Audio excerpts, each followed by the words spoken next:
Masjid di kawasan industri Pulau Gadung, Cakung, Jakarta Timur ini hangus terbakar. Banyaknya material yang mudah terbakar membuat api cepat merambat dan menghanguskan sejumlah ruangan masjid. 7 unit mobil pemadam kebakaran dikerahkan ke lokasi kejadian guna menguasai api. Sebelum pandemi, masjid ini kerap digunakan buruh pabrik dan warga sekitar untuk sholat Jumat. Api disertai dengan asap yang hitam. Namun kemudian manajemen PT GF bekerja sama dengan Dinas Pemadam Kebakaran Jakarta Timur beserta dengan tim keamanan setempat bersinergi dan kita langsung memadamkan api yang berkobar dari Masjid GIP Jakarta. Kurang lebih proses pemadaman 20 menit dan saat ini sudah padam, alhamdulillah. Hingga saat ini, penyebab kebakaran masjid berusia 39 tahun ini masih dalam penyelidikan Polsek Cakung.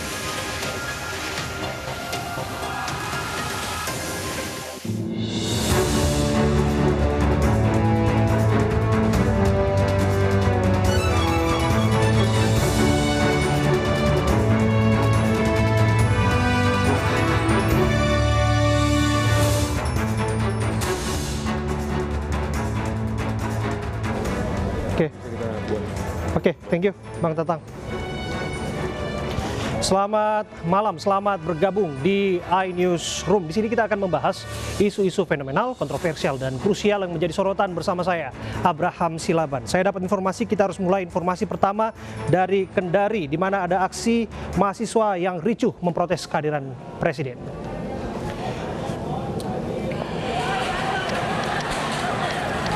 Dua kelompok massa saling berkejaran di jalan menuju kampus baru Universitas Haluleo Kendari. Saat akan membakar bendera partai, para mahasiswa dihalau sekelompok pemuda. Menghindari tawuran, polisi menerjunkan pasukan anti huru-hara untuk membubarkan kelompok massa. Mahasiswa datang ke Kendari untuk membuka Munas Kadin.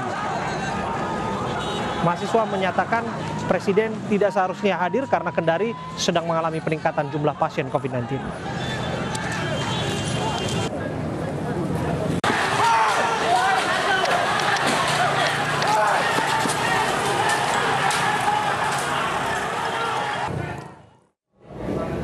Dari Kendari, Sulawesi Tenggara, kita menuju ke Kalimantan Barat. Ratusan warga dan penambang tanpa izin berunjuk rasa memprotes pembakaran alat kerja. Massa merusak kantor Camat Nangamahap, Sekadau, Kalimantan Barat.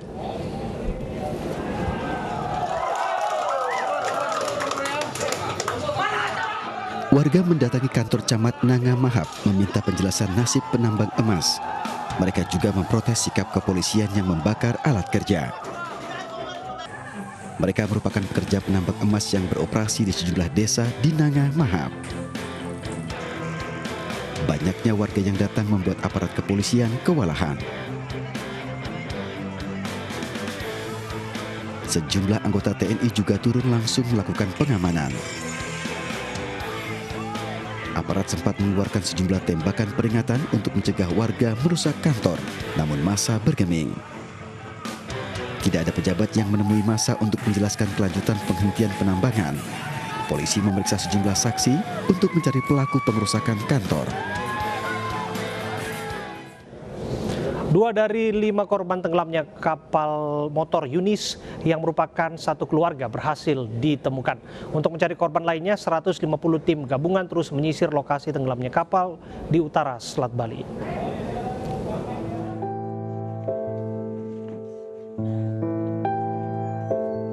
Dua dari 5 korban tenggelamnya KMP Yunice asal Karangasem, Bali berhasil ditemukan. Korban merupakan satu keluarga terdiri dari ayah, ibu, dan 3 orang anak yang menjadi penumpang KM Yunice. 2 korban yang ditemukan disemayamkan di rumah duka di Dangin Sema, Kelurahan Karangasem, Bali. Sementara 3 lainnya masih dalam pencarian. Kerabat korban mengaku korban sedianya akan pergi ke kampung halaman ayah di Banyuwangi. Tapi yang jelas keberangkatannya kemarin lusa, itu artinya malam, karena kejadian malam kan, jam 7. Nah, memang ada juga pertemuannya dia bersama komunitas Karimun Klub Bali, pertemuan di Bali. Keluarga berharap korban lainnya dapat segera ditemukan. Sementara itu, tim gabungan sebanyak 150 personil dikerahkan mencari korban yang hilang di Selat Bali. Pencarian difokuskan di titik tenggelamnya kapal arah utara Selat Bali sampai batas waktu yang belum ditentukan. Data dari manifest 11 orang penumpang masih belum ditemukan.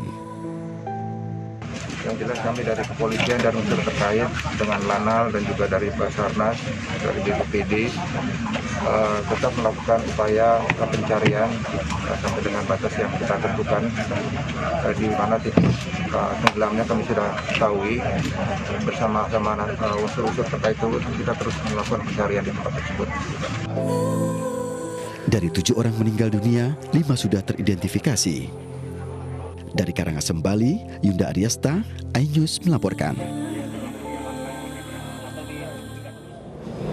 Pencarian korban kapal motor penumpang Yunis yang tenggelam di Selat Bali terus dilakukan oleh tim SAR gabungan. Hingga siang tadi 11 orang masih dalam pencarian.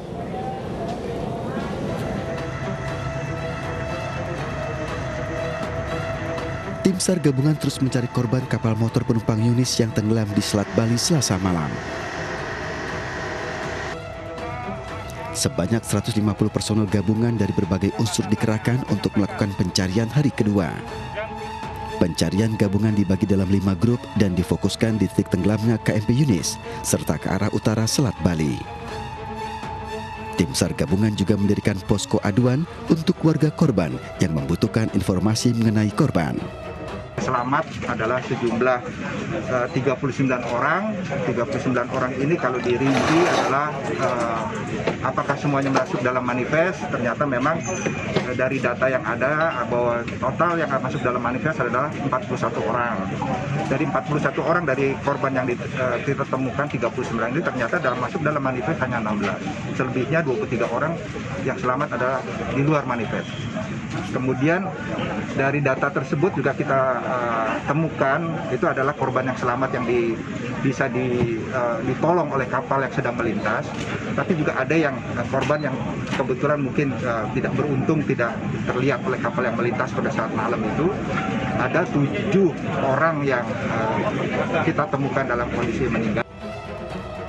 Dari 7 orang meninggal dunia, 5 sudah teridentifikasi, sedangkan 2 orang belum ditemukan. 3 korban yang teridentifikasi sudah diambil keluarga, namun 4 orang masih dititipkan di RSU negara. Mengenai hilangnya ataupun tenggelamnya kapal motor Yunis, kita akan bergabung bersama dengan Eris Utomo di Pelabuhan Ketapang, Banyuwangi, Jawa Timur. Selamat malam, Eris. Bila kita samakan apa yang disampaikan oleh tim gabungan 11 orang hilang, namun posko aduan keluarga kan ada di Banyuwangi, Jawa Timur. Bisa Anda jelaskan apakah aduan ini lebih tinggi orang hilangnya atau memang sama saja? Ya, betul sekali. Dari data yang ada di Pelabuhan Ketapang yang menjadikan posko, di sini memang ada ketidakcocokan dengan data yang sebelumnya, atau mungkin memang ada peningkatan dari yang sebelumnya. Telah ditemukan 32 korban tenggelam dan saat ini sudah beranjak ke angka 37 korban yang sudah berhasil diselamatkan. Artinya terjadi 57 penumpang atau manifest dari data KMP Yunis itu sendiri. Dari 37 orang berhasil diselamatkan dan 7 penumpang lainnya meninggal dunia. Dan hingga saat ini memang betul ada 11 korban yang saat ini masih dalam pencarian. Demikian, Bro. Oke. Lalu apa yang disampaikan petugas kepada keluarga yang saat ini menanti titik terang mengenai keluarga mereka yang masih hilang? Ya, betul sekali. Hingga saat ini ada sekitar 4 anggota keluarga yang dari keluarga yang tenggelam, dan itu memang menunggu bagaimana lanjut dari hasil pencarian sepanjang hari tadi. Dan memang petugas juga menyampaikan untuk tetap bersabar karena petugas juga telah menurunkan dari personelnya untuk melakukan pencarian. Dan memang tadi sempat saya mendapatkan informasi pencarian memang difokuskan dari titik tenggelamnya kapal sekitar 10 mil ke arah selatan karena memang sejak semalam terjadi arus yang kencang yang dimungkinkan korban hanyut hingga sampai ke 10 mil. Demikian. Sejauh ini apa kendala upaya pencarian, Eris? Ya, betul. betul sekali. Hingga saat ini memang terjadi angin ataupun arus yang sangat kuat mengarah ke arah selatan. Sehingga memang dari petugas SAR sendiri mengalami kesulitan karena derasnya arus atau kencangnya arus menuju ke selatan. Oke. Apakah ada upaya untuk menambah tim untuk mencari atau armada-armada tertentu? Ya, betul sekali. Di sini tepatnya di area pelabuhan ini sudah berdiri posko yang didirikan oleh Ditpol Air Polda Jatim.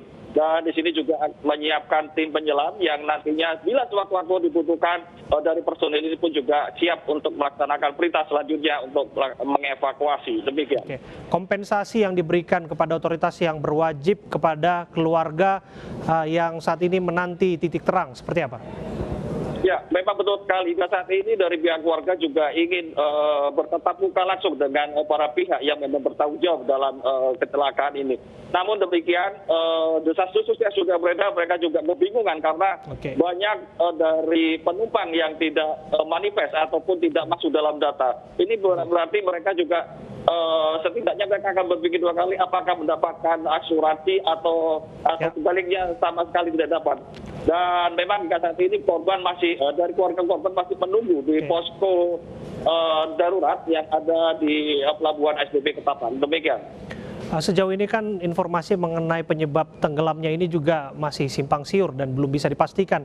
Apa yang Anda bisa ceritakan mengenai ini?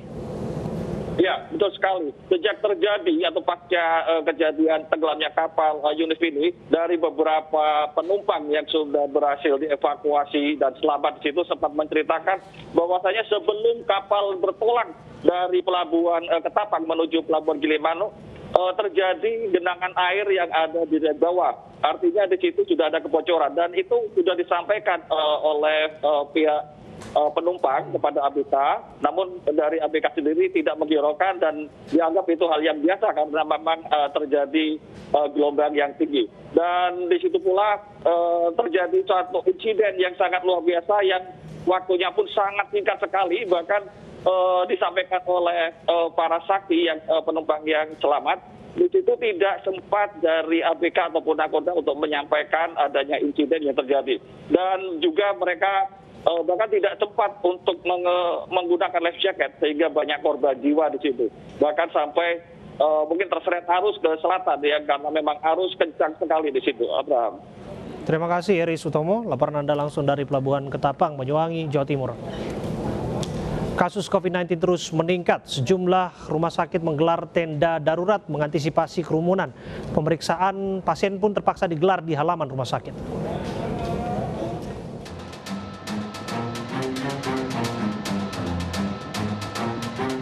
Kasus COVID-19 terus meningkat. Rumah Sakit Anwar Medika Sidoarjo menggelar tenda darurat.